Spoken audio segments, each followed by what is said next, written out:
Hare Krishna. Thank you for coming. So this was advertised to be a showing of clips from our old films. But what I'd like to do is start today with kind of an introduction of how I got involved in film, how I got involved in the movement, and then maybe today we can get into a little bit of the films, but tomorrow also there's another session. So I was a photographer going to school in New York. And the summer after my first year, I got a call to do an assignment, a photographic essay on the Hare Krishna movement, the New York Temple. That was my first professional assignment and my last. Hare Krishna. Actually, just after we completed that assignment, I was called to do another article, my second professional assignment, actually maybe two, but that was on the LA Hare Krishna Temple. So I got a very strong dose really quickly. I was very attracted from the beginning to everything I saw and heard. And my girlfriend at the time, Jean, she wrote the article. And she was an atheist. She used to preach to her friends the atheistic philosophy. And she was very good at it. Today she's still a preacher. Her name is Vishaka Devi. And anyway, she helped me write that article. And I went back to school in the fall of 1970. And I had to figure out what to do for my master's thesis. So I was very interested in meeting Srila Prabhupada. So I suggested to my professors that I go to India and do a photo essay on the origins of Krishna consciousness in India.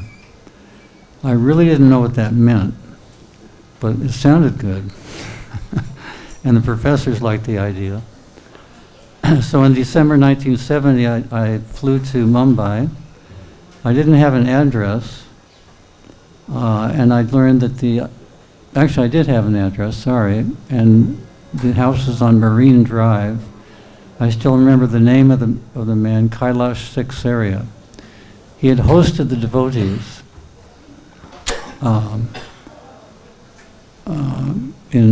at his home, but then they left for Surat, so he put me on a train to Surat. I arrived in the evening, and the first person I met in New York, the president of New York at the time, answered the door in Surat. He was amazed to see me, and I was amazed to see him. Actually, this is a picture of actually we should have the lights out. Sorry, could we have the lights out, please?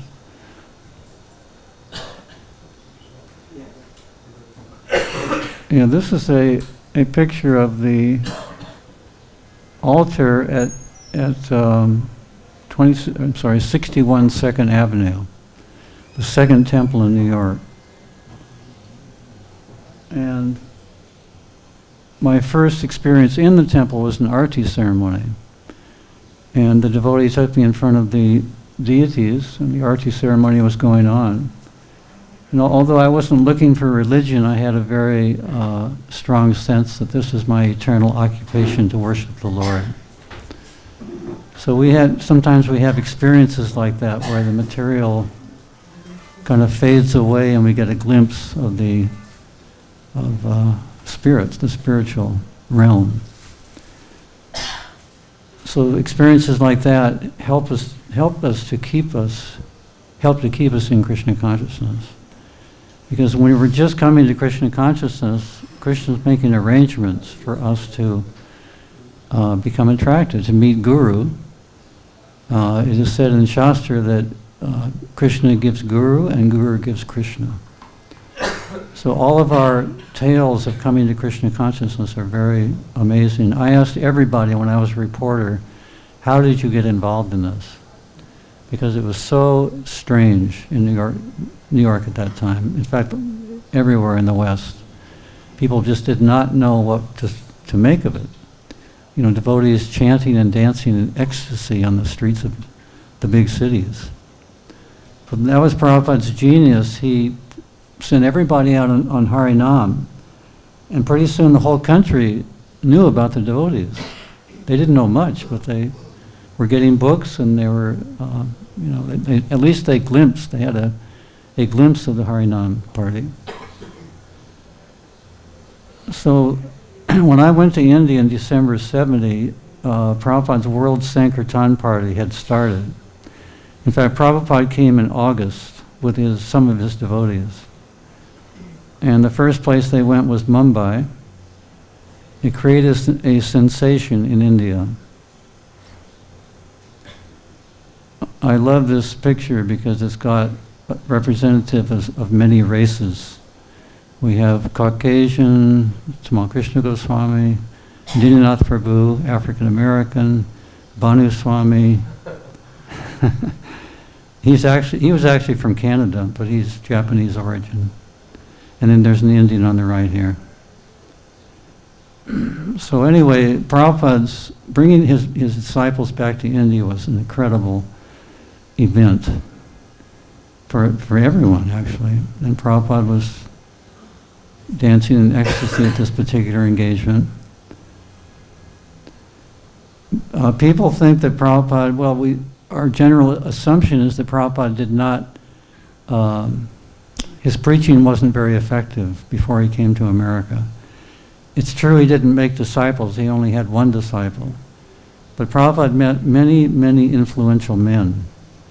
And when we came back to India, these men would invite us to their homes. And when Prabhupada had a big program, they would attend. I mean, he met the President of India, he met so many people. And he went all over India in those first months. Here's Yamuna Devi at Mathura Junction. Actually, the devotees didn't get off at this station.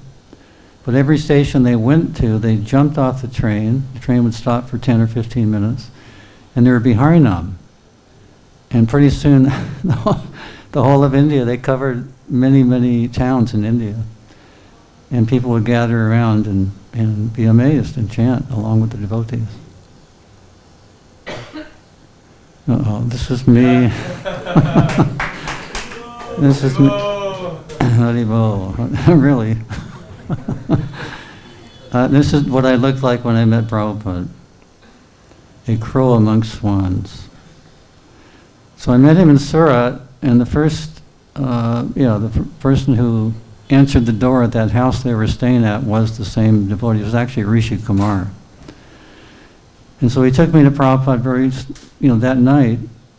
I told Prabhupada what I would like to do, travel with the party and take pictures. So Prabhupada's first question is, are you going to become a devotee?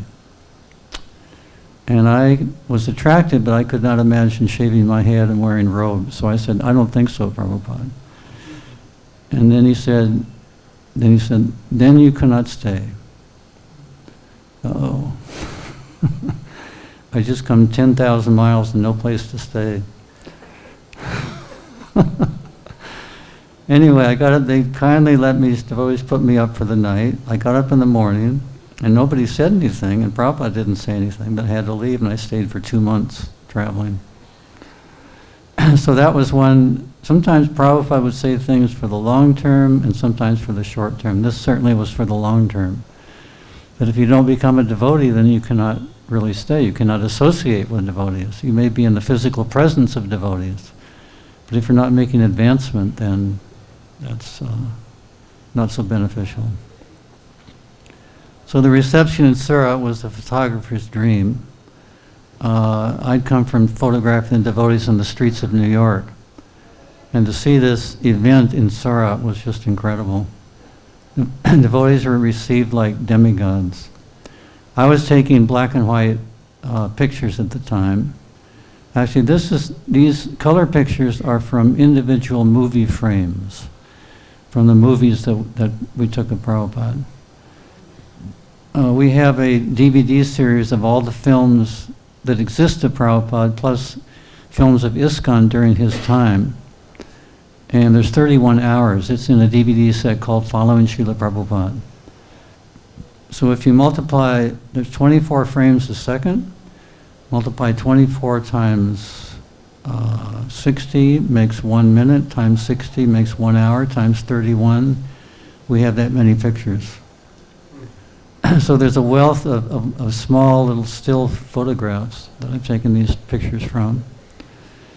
Anyway, the second night I was there was this huge engagement. Just check out the people in the background. The street was closed off. Prabhupada was at one end on a stage, and the devotees. And Prabhupada spoke. There was kirtan, Prabhupada spoke, another kirtan. Then he asked his disciples to speak. And one after another, Yamuna Devi and Shamsundar Prabhu and Gurudas Prabhu, different devotees spoke. And then he turned to me and asked me to speak. Another shock. So I mumbled something about how I appreciated the devotees, reception of the devotees in Surat, in India, compared to how they were received in America, in the West. Here we have another Harinam party. Every day, the streets, it was advertised in the newspaper which section of Surat the devotees would have Harinam on. And that whole section was decorated before the Harinam party started. Here's Malati Devi. Prabhupada would go on a morning walk every morning.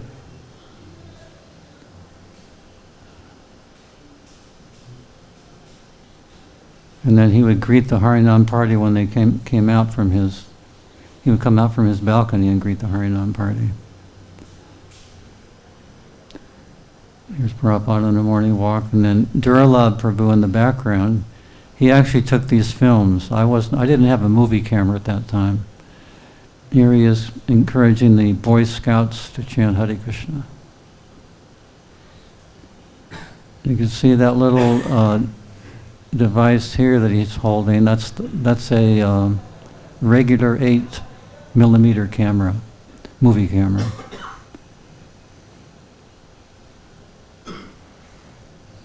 Then so we travel with Prabhupada. I'm on the right in the back. This is the gateway of India in Mumbai. After Surat, we went to Mumbai. Here I am again, more clean shaven, distributing BTGs. So everywhere we went, I would take pictures of Srila Prabhupada, and I would send these pictures back to the BTG magazine that would publish these pictures in their monthly magazine. I was fascinated by Prabhupada's gestures in this particular engagement. He was very, how do you call it? Engaged, and also, what do you call it? Lots of movement. Animated.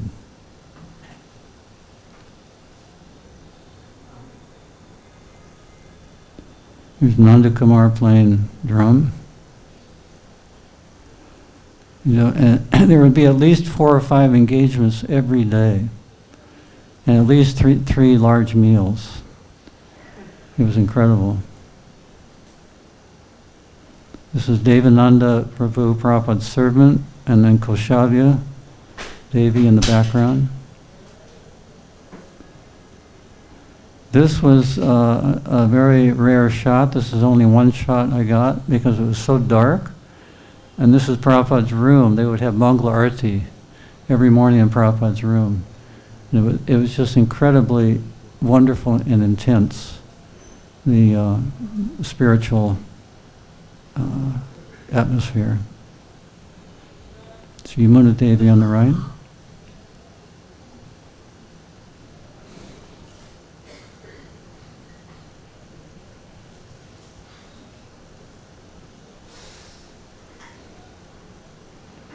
This is I believe this is Mr. Jariwala on the right. He hosted Prabhupada in his home. But not only Prabhupada, he hosted about 25 other devotees. And when the devotees were leaving his home, he begged forgiveness for all the devotees for any offenses he committed. But we were committing a lot of offenses to him and his family. You know, brand new devotees, very young, lots of sickness and complaints. And anyway, he was an amazing, humble man. And at the end, when he made that statement, he started crying. He said, "Please forgive my offenses," and he started crying. Prabhupada said, "This is a Vaishnava."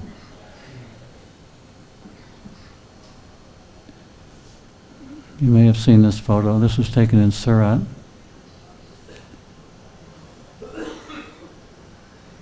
And some black and white photos in the Harinam that I took. The cloth would be stretched from one side of the street to the other to create a canopy. And again, the reception was just amazing. The mayor of the town said even if Indira Gandhi, the prime minister, had come, she would not have received the same welcome, such a grand welcome as Srila Prabhupada.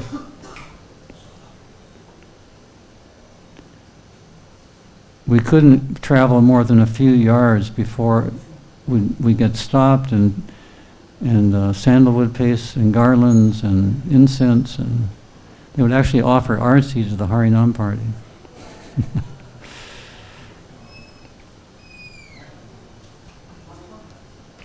This is Rivadi Nandan Prabhu, right here. So actually went to Mumbai, from Surat to Mumbai, then to Allahabad for the Kumbh Mela.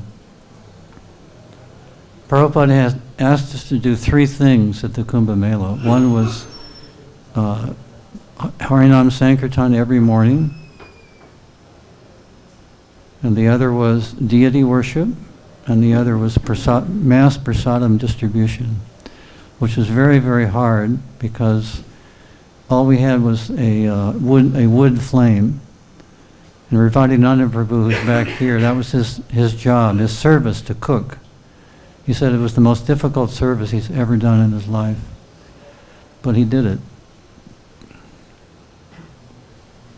Here's some personalities: Hansaduta Prabhu, Yamuna Devi, Giriraj Das Brahmachari, Achyutananda Prabhu,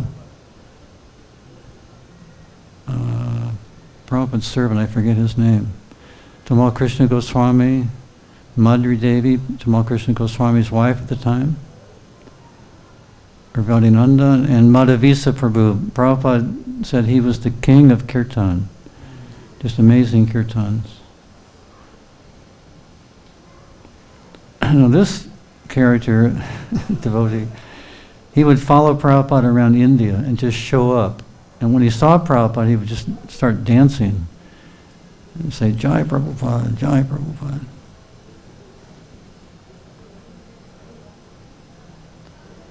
This is little Saraswati. Saraswati. Shamsundar Prabhu and Malati Devi's daughter. Prabhupada really loved this little girl. He said she was a great preacher. She would come up and pull on your kurta or dhoti, and she would say, "Guess what?" And you look down and you say, "What?" She would say, "Krishna is the Supreme Personality of Godhead," and then run away. Prabhupada said she was a great preacher. Anyway, the crowds, when she danced on stage at these big programs, the crowd would really go wild. Prabhupada lived with us in a tent at the Kumbh Mela, which was pretty amazing because it was very, very cold. He could have stayed in a hotel in Allahabad, but he chose to stay with us. That was true wherever Prabhupada went. He went to Boston one time for a visit, and they had this very fancy hotel rented. But he said, when he heard about it, he said, "I'd rather stay in the temple." This is one of my favorite photographs of Prabhupada. This is taken from a movie still frame. It's like Prabhupada's the leader of Lord Chaitanya's Harinam party, leading the charge. And he's in a rickshaw. Huh? And this is in Allahabad still. Yamuna Devi. And then we went to Benares. This is Jayapataka Swami. Dinanath Prabhu. Hansaduta. This is Dinanath Prabhu. He was another great kirtan leader. This was on the anniversary of Lord Chaitanya's appearance. This is the deity that was taken through the streets. There was a very large parade. And here's Prabhupada in a horse-drawn cart.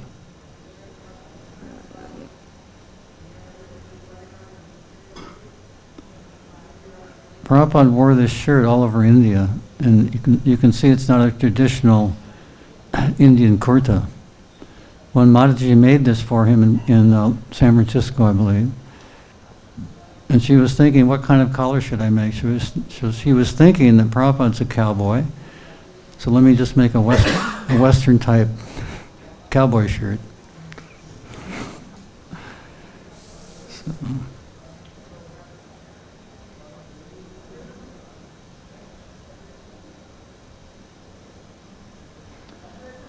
So back in Bombay, Shamsundar Prabhu helped to organize the first very large Pandal program across Maidan. And he did incredible advertising. We had huge banners all over the city saying Hare Krishna and advertising the program. This is the program that Prabhupada picked Radhanath Swami out of the crowd. You can see the crowd. So Radhanath Swami was way back here. And Prabhupada asked Gurudas to get down off the stage and go way to the back and bring that foreigner up on stage. So he came and Prabhupada had him sit next to him. So Prabhupada knew his destiny.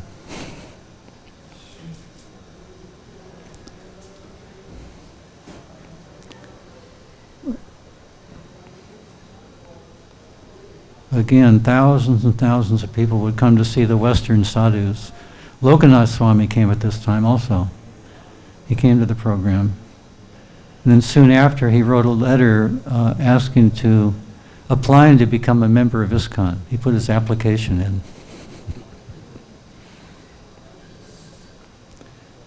This is Vrindavan Prabhu, and I'm sorry I don't know his wife's name, but this was their marriage on stage at the Cross Maidan Festival, and people were just enthralled to see this wedding.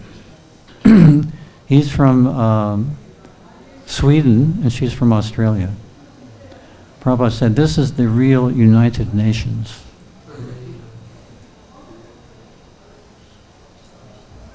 And here's another photo of that wedding. Here's Radhanath Swami in the back. He came on stage and attended the wedding. Do you see him? Oh. with long dreadlocks. This was in March 1971. He was a Baba at that time. He was the Baba. He came out of the Himalayas to get his visa. So this is a photographic book by my girlfriend, Jean. She was back in America. She actually produced this book as a sophomore in college. And the book had rave reviews from one of the 10 best photographers in the world, Eugene Smith, the foremost photo historian in the world, and one other person. So she was wondering what happened to me, and I was thinking, let me bring her to India, and perhaps she'll become a devotee. So she came to get me, and I came to convert her, and I won. She brought this book and showed Prabhupada. We met Prabhupada. And her idea was to do a photo essay on an Indian village. And I thought that was a good idea also. I had completed my photo essay for my master's degree. And so she came, and we asked Prabhupada, which small village should we go to in India? He said, wherever you go, you will get your cameras stolen and they will cheat you. He said, best you go to Vrindavan. So in the meantime, we were in Mumbai for some days. We would take photographs of just the street scenes and different scenes in Mumbai. There's a couple of them. And before we went to Vrindavan, we went to Nepal. We found this abandoned little hut at about 10,000 feet in the gorgeous Himalayas, gorgeous valley in the Himalayan mountains. And we stayed there for 5 days. We had one book, and that was Bhagavad-Gita as it is. It was the first edition by Macmillan. So Jean was reading that. We were both reading it. And that was the first time she got some idea that we may not be the body, but we may be the soul. And she was intrigued. We came back down to Vrindavan and photographed all over Vrindavan. We'd go out mornings and evenings and take pictures. And Jean's favorite place to take photographs were the temples, where widows were chanting all day. And in the association of these widows, she got some taste for what deep faith they had and what deep devotion they had. So she was becoming Krishna conscious in Vrindavan. So in October of 1971, I took Diksha. We served Prabhupada during that time in Calcutta. Jean wasn't ready to take initiation. She was very much transformed. Actually, there's a book on her life, Transformation from Atheism to Theism. It's called 5 years, 11 months, and a Lifetime of Unexpected Love. And she wrote it for the atheists, for the public. So it's actually a fascinating book. I learned a lot about Vishaka reading her book. So Prabhupada took us to Vrindavan after Calcutta, first Delhi for a very big Pandal program, and we were married in November of 1971 in Vrindavan. And Radhanath Swami actually came to the wedding. He'd come out of the Himalayas. He met Prabhupada in March of 71, so 9 months later, he heard Prabhupada was in Vrindavan, and he came out to find him. And he walks into our wedding. We don't have a picture of him, but he was there. So we, again, continued our photography. Here's, actually Vishaka was initiated at that ceremony, our wedding ceremony.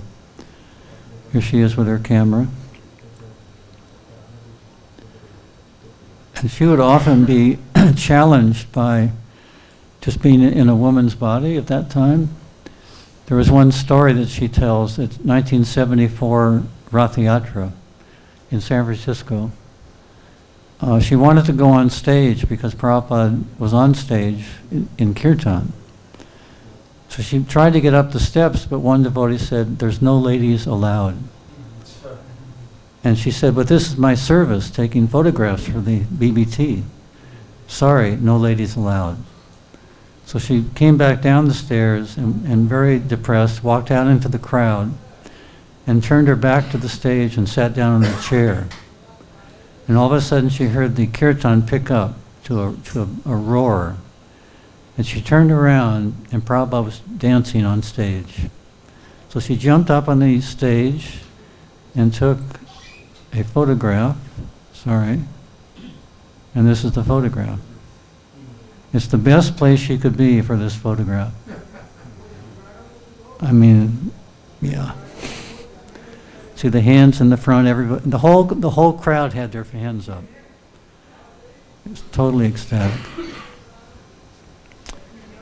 So we started our filmmaking career in 1971, taking films in India. And in 1973, we got a letter in India. We served in Juhu project for two years. we got a letter asking us to come back to America to make a film on the Hare Krishna movement. There were no films on the movement at that time. So Prabhupada actually approved that project, and he financed it also. He spent $16,000 of his book fund money, and that was meant for building temples and printing books. He spent it for the movie. So Prabhupada at that time understood the value of media. So the film was produced. Here we are editing. Vishaka did the sound and wrote the script, and I did the shooting and editing. The film was produced and released in 1974 in Prabhupada's room in Mayapur. So if you've been to Prabhupada's room in Mayapur, it's extremely small. We had presidents, GBC, it was packed, sannyasis. The room was completely packed, no room. Vishaka was standing at the door, and no place to sit. So Prabhupada saw her there, and he motioned for her to come and sit next to him. But the sannyasis weren't moving. So Prabhupada looked at them, he said, "Ladies first." Oh. So we're at the end of the slideshow. Let's go to the movies. This will take a few minutes, a couple of minutes to get set up. What happened? Do you have any questions so far? How many devotees were there in Pandal program, or how many devotees they went from US to? There were maybe the initial party was about 25 devotees. The Prabhupada asked to come from different parts of the world, mainly America. There were at the Pandal maybe 30 or 35.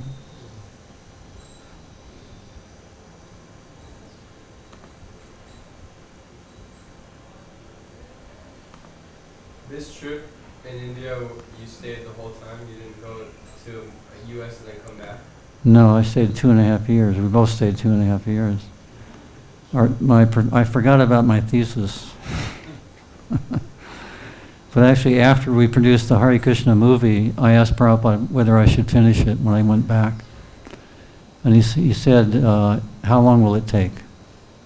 I said, "A few months." He said, "You should get your degree." And I submitted the film as my thesis, and I got the degree. Wow. Very well. Let's see here, hold on.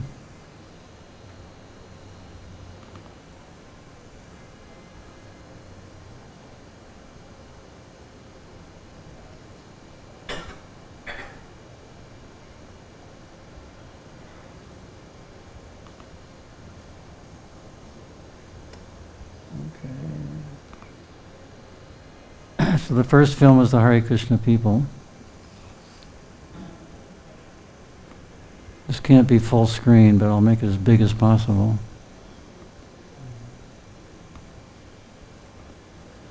Prabhupada said we use good psychology in making this film. I never asked him what that meant. I should have. But I assume it meant that we tried to make the film for the public, as we did all our films, so it would be accepted. And of course, devotees know so much about the movement and Prabhupada, but the public knows nothing. And actually, after the release of that film, we did have a distributor distributing the film to universities and colleges throughout America.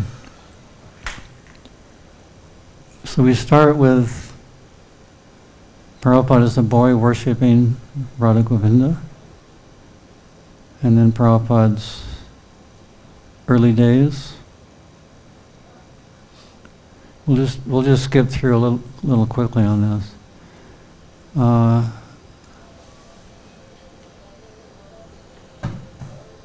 Do we have sound over there? Where's the technical man? No, we have sound hooked up. It should be live.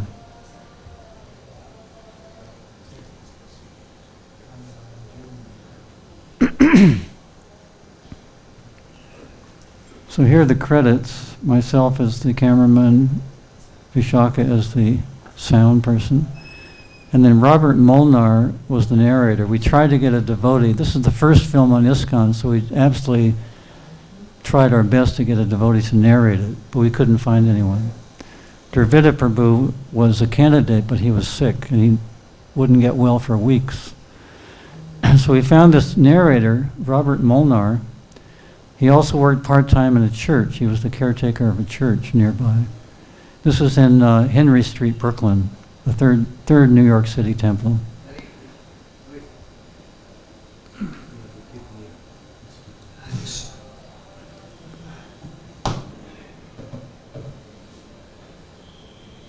Hare Krishna. Right. Thanks. So we asked him to come at night when it was quiet, all the devotees were asleep. We took him to the attic and recorded his narration.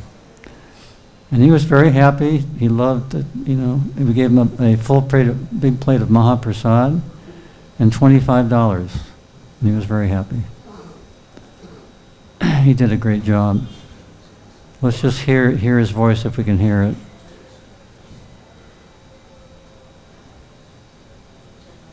No, this is not working. Hold on. Anyway, can somebody find that technical man? Is that possible?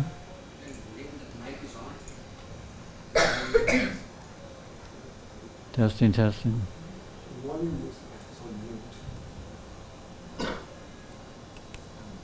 Haribo. Huh?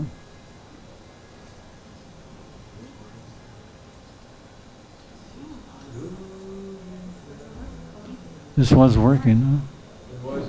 That switch is there. That switch is On the bottom? not on the bottom side. It's not working now.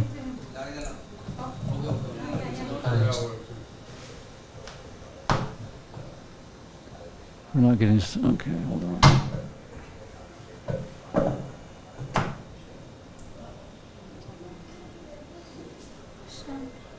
Where's sound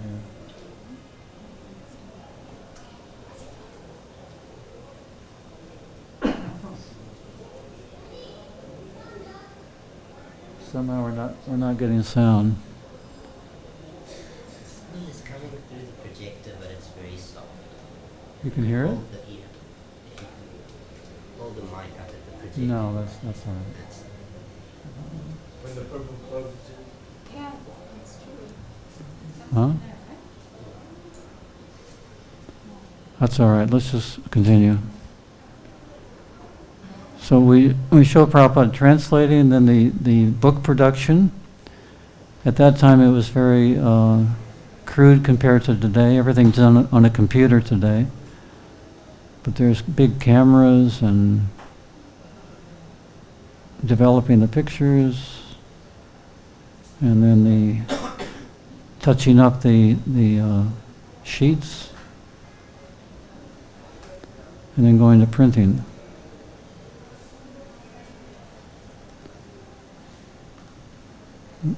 Then we show the books, and then the warehouse. This is the Los Angeles warehouse at the time where all the books were stored. It was a huge operation. This was only 7 years after Prabhupada started. And then book distribution around the world.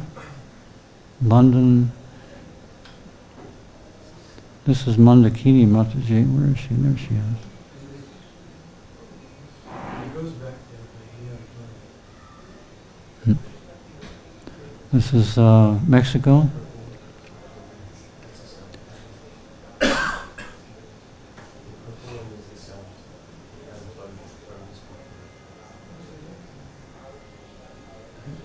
Somebody.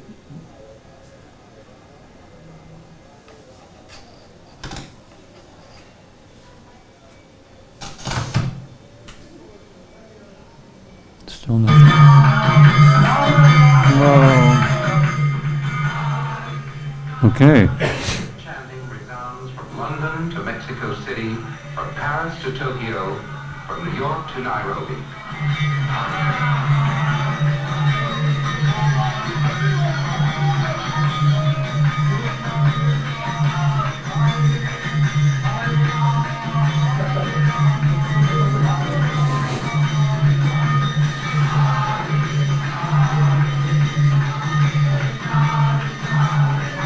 Africa.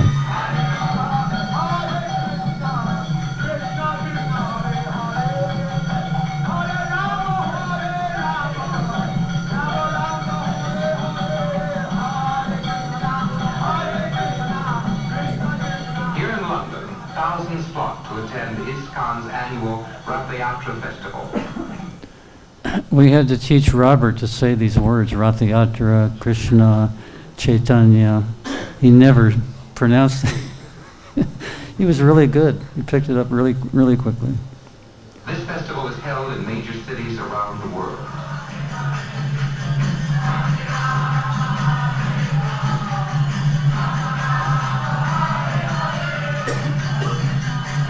This is Delhi.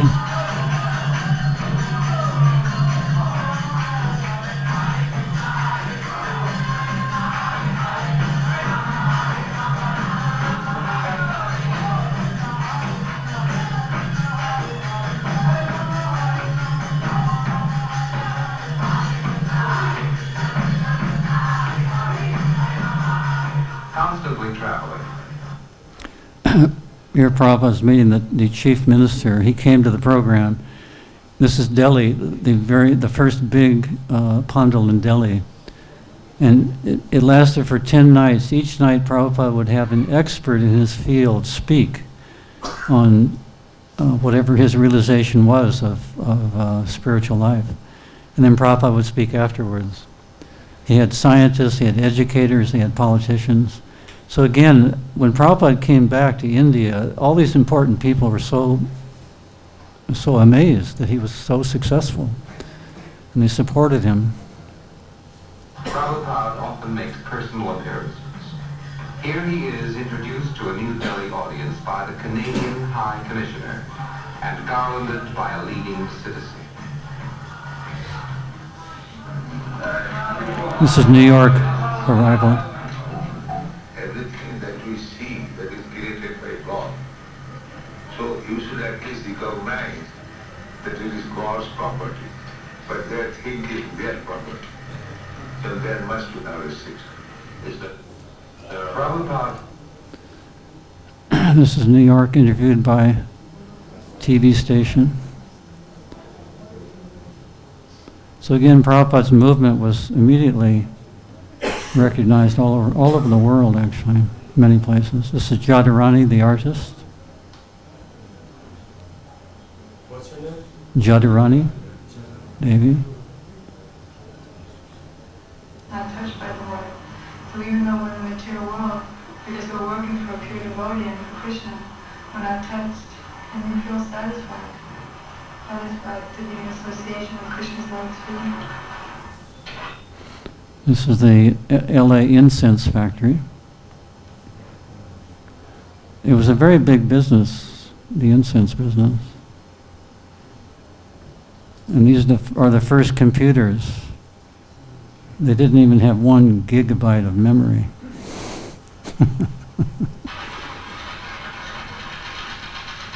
A computer at the Los Angeles factory keeps the accounts, checks inventory, and bills incense orders.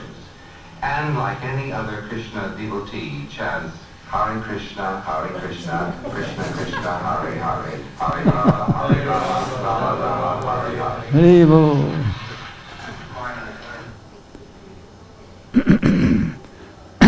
How many have seen this film, by the way? Okay, not many. We have all our old films on a 2 DVD set called ISKCON Cinema Classics. I only have 1 copy here, but I can let you know the website where you can get it if you like. So this is again the book production and shipping. This is my mother and father in the LA store. My dad met Prabhupada twice. He was an American history professor. And when he met Prabhupada, when he heard that he was a professor of history, Prabhupada started talking about the history of the British in India. My father also knew a lot about world history. Prabhupada never mentioned Krishna. He didn't say anything about the philosophy, but my dad was very impressed with Prabhupada. So.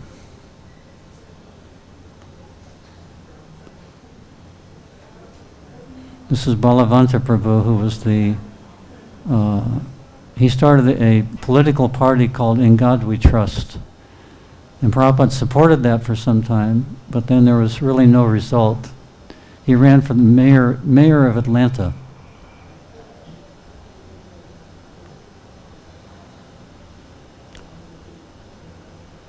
Then the Los Angeles temple, which was thriving at the time. This is the store, the LA store. And then Grihastha life, ideal. At the central point of life.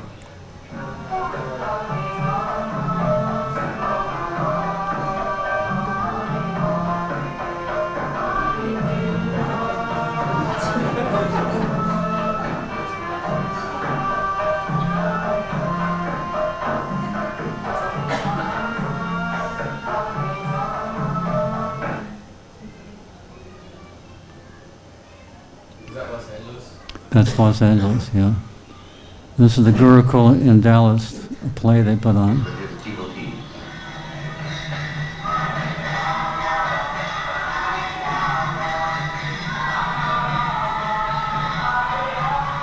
Here is one of Krishna's pastimes enacted. The devotees explain that God is not an old man with a white beard. He is the reservoir of pleasure, and here he swings joyfully with Radharani.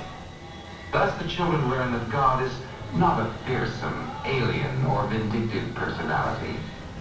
He is the supreme friend, and he allows himself to be pushed on a swing.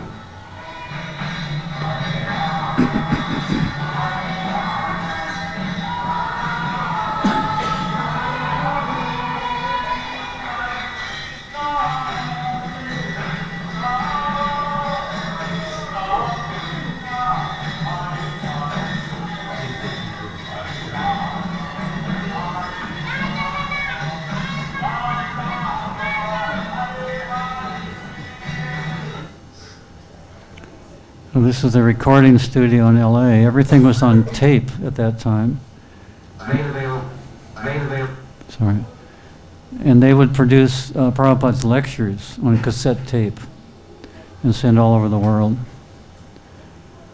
Available on radio and television, on records and on tape cassettes by Golden Avatar Productions. Then here we are in New Vrindavan. Prabhupada was very proud of the New Vrindavan community. It was the first farm community in ISKCON.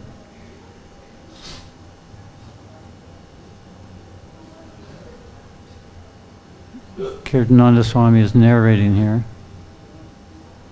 Krishna lived in Vrindavan, depending on nature and the cows.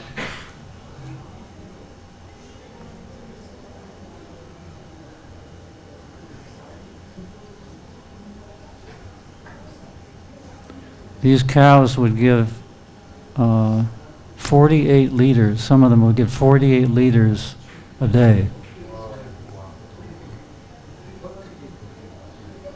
And they made all kinds of, milk preparations and cheese. And this is the first temple. Prabhupada asked them to build 7 temples to replicate the 7 temples of Vrindavan. This was supposed to be Govindaji temple, but it was changed later to become Prabhupada's palace. And today Prabhupada's palace of gold, attracts thousands of visitors every year. It's a big tourist attraction. So this scene is Full of knowledge and bliss.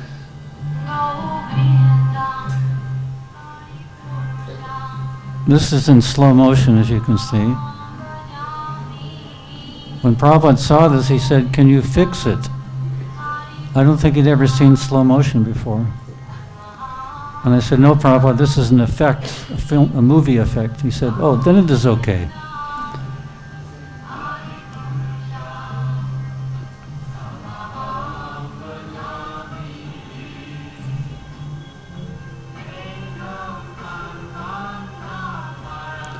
This is the Mexico City temple.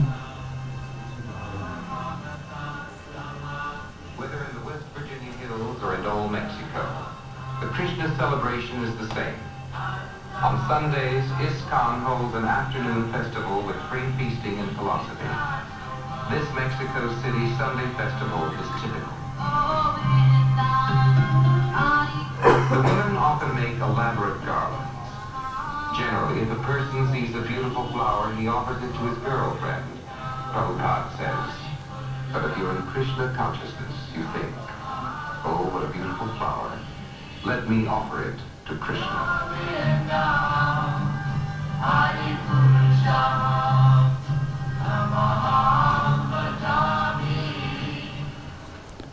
I forgot to mention that another credit on the credit page was Hayagriva Prabhu, Howard Wheeler, his name was. And he helped on the script. He's an amazing writer. If you get a chance to read any of his books, please do. He wrote the Hare Krishna Explosion, is one of his books. And Hayagriva Prabhu was Prabhupada's first editor.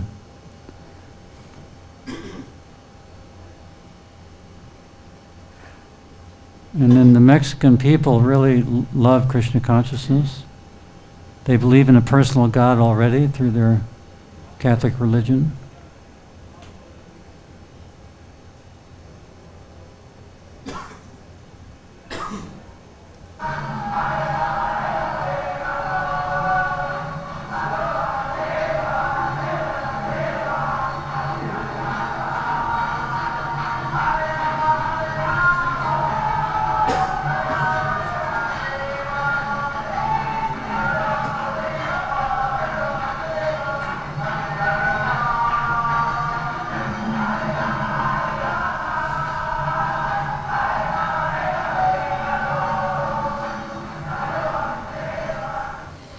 Then we show preparation of the Sunday feast in Los Angeles.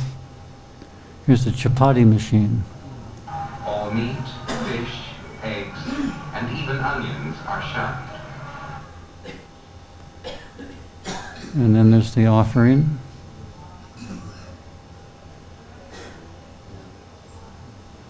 This is Rukmini, Dwarkadish, the LA deities. And the Sunday feast. This is Agni Dev here. Agni Dev Prabhu. This is Maharaj. What's his name? Hmm? No, I think Narasingha Swami. He preaches in China. That's his name? It becomes prasadam, or Krishna's mercy. Devotees distribute this prasadam freely to everyone, for its effect is said to be spiritually purifying. Thus, every Sunday, more than 100 Krishna temples worldwide are filled with guests who partake of Krishna's mercy in the form of sweet rice and burfi and chapatis and halava, and even something called Brahman spaghetti.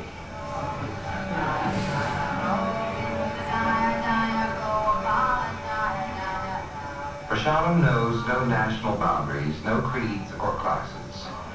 Here the devotees are distributing prasadam at Bhakti-Vedanta Manor, the Society's European headquarters in London.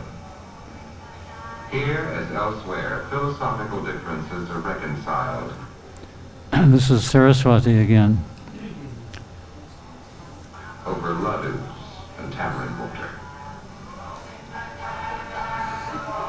Prasadam is also distributed throughout India by the Krishna devotees.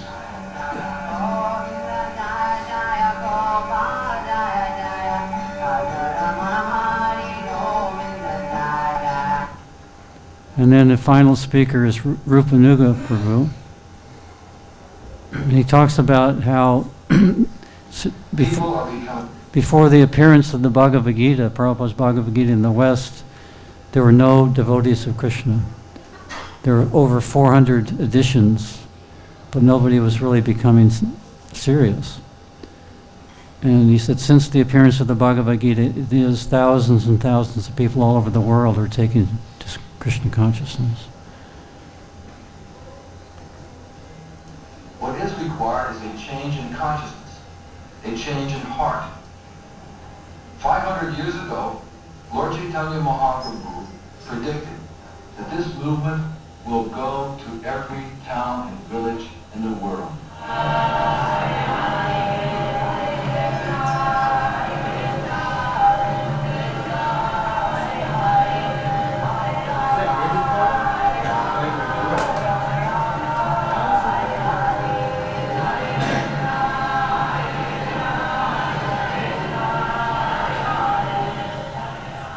This is the story of the Hare Krishna people.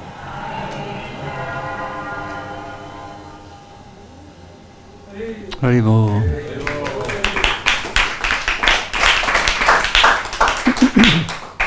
Ouch.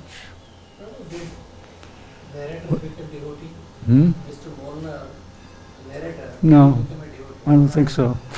Have you met him afterwards? Yeah, he probably didn't want to shave his head and wear robes. No, we never saw him again. Any questions, comments? There's 3 other films that Prabhupada saw. We can see those tomorrow. What's the time? 6. I think are we go to 6:30? 6. I have one question. 6. Okay. Yes. Some New Age people say that we shouldn't pick flowers because then they die. And I tried to explain to them that we pick flowers for God. And also in the film it said the same thing. What's your perspective on that, picking flowers? Well, the plant is still alive. Plants still alive. Yeah. But some things, we pick and the soul leaves. But Prabhupada said if it's prasadam, which everything should be, then that soul is liberated. No, I'm sorry, that soul takes a human birth.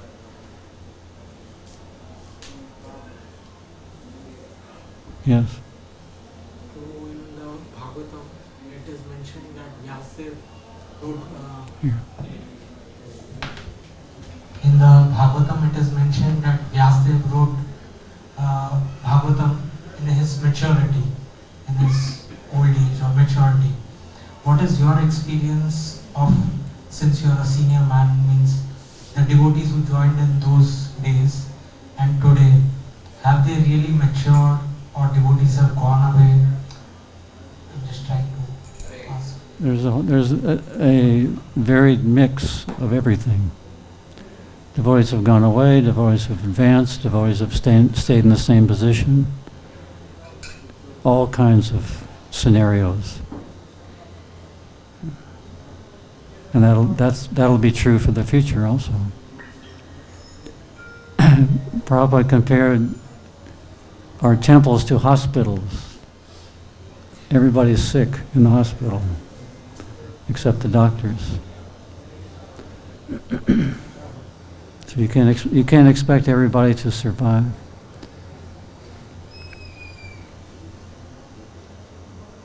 This is the material world. I just heard a lecture. Prabhupada was talking about the whole place, just like when you have a plague, the whole city can be infected. You can catch it anywhere.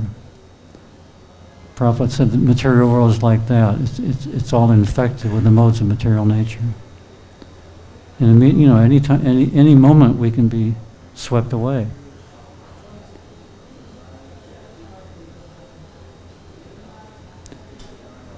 Anything else? Thank you very much for coming. Tomorrow, actually tomorrow we'll show 3 other films that Prabhupada saw. Just one last comment is that Prabhupada, when he saw the Hare Krishna people, he wrote me a letter. He said, make Krishna conscious films the most popular films. That's a big order. and distribute them widely, and from the profits make more films. So that's, we've been trying to do that, and the latest release is the Hare Krishna movie. I think you've probably all seen that. So we'll talk about the other 3 films that Prabhupada saw tomorrow. Thank you very much. Srila Prabhupada ki.